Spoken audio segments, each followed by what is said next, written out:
আসসালামু আলাইকুম বন্ধুরা, অবশ্যই সবাই অনেক বেশি ভালো আছো। আলহামদুলিল্লাহ, আসলে আমরা ভালো থাকবো, ভালো কিছু করবো, আল্লাহ যেন আমাদের সেই নিয়তে সেই তৌফিক সেই হালাতে সবসময় রাখি। বন্ধুরা, কার মৃত্যু কখন হয়ে যায় আমরা জানি না।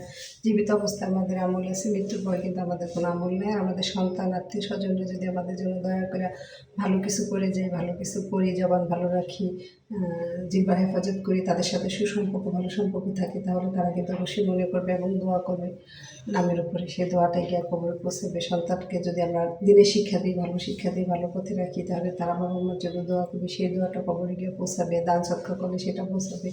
তো এর জন্য বন্ধুরা, আমাদের আসলে নিজে ভালো কাজ করা উচিত এবং আমাদের পরিবারের সবাই, আত্মীয় স্বজন, প্রতিবেশী সবাইকে ভালো কাজের তাগিদ দেওয়া উচিত। সেটা হচ্ছে কোরআনের কথা, কালিমার কথা, নবীজির সুন্নতের কথা।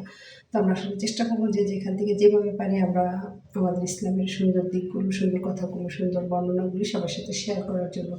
অনেকে আমরা জানি, অনেকে জানি না, শেখার কিন্তু কোনো শেষ নেই বন্ধুরা। তো তালিমের মাধ্যমে আমরা অনেক কিছু আসলে শিখতে পারি, সেখানে যেতে পারি। তারপর আমাদের অনেক সুন্দর সুন্দর হাদিসের বই আছে, সেগুলি আমরা পড়তে পারি। এটাও কিন্তু আমাদের আমল। আল্লাহর প্রশংসা করতে পারি, নবী কালিমার দাওয়াতগুলো দিতে পারি। এইভাবেই আমরা আস্তে আস্তে আমাদের ইসলামের সুন্দর দিকগুলো প্রকাশ করবো সবাই আত্মীয় স্বজনের মাঝখানে। প্রথম আমরা ঘরে শুরু করবো, আমাদের ছেলে মেয়ে, সন্তান, আত্মীয় স্বজন, ছেলে বউ মেয়ে সবার সাথে এভাবে আস্তে আস্তে আমরা আসলে শুরু করবো।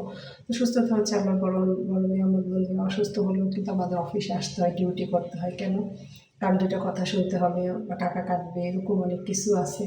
তারপর আমরা ভয়ে চলে আসি, যতই অসুস্থ শরীরে কাজ করতে হয়। কিন্তু আমরা যখন একটু 19-20 হলে দেখা যায় নামাজটা আদায় করতে পারবো, কিন্তু আলসেমিতে অনেকে আমরা আদায় করি না, মোবাইল টিপতেছি, টিভি দেখতেছি।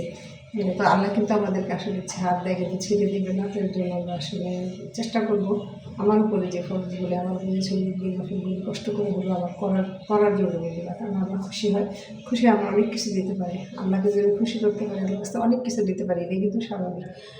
তো আমরা এই জন্য চেষ্টা করবো আল্লাহকে খুশি করার জন্য। প্রত্যেকটা পদক্ষেপ তার উপরে ভরসা করে ফেলাবো, সেই কঠিন রাস্তাগুলি সহজ করে দেবো। অবশ্যই আমাদের ভালো থেকে, পাশে থেকে, লাইক দিয়ে সাবস্ক্রাইব করে প্লিজ। আসসালামু আলাইকুম। অফিসে কাজের ফাঁকে তোমাদের সাথে মাঝে মাঝে একটু শেয়ারে আসি। হয়তো তোমার আমার মাধ্যমে যদি আমাদের দিনের কথা, ইসলামের কথা হয়তো আমি সেভাবে বলতে পারি না, আমার থেকেও ভালো তোমরা জানো। তো অবশ্যই তোমরা সেই দিকগুলি প্রকাশ করো।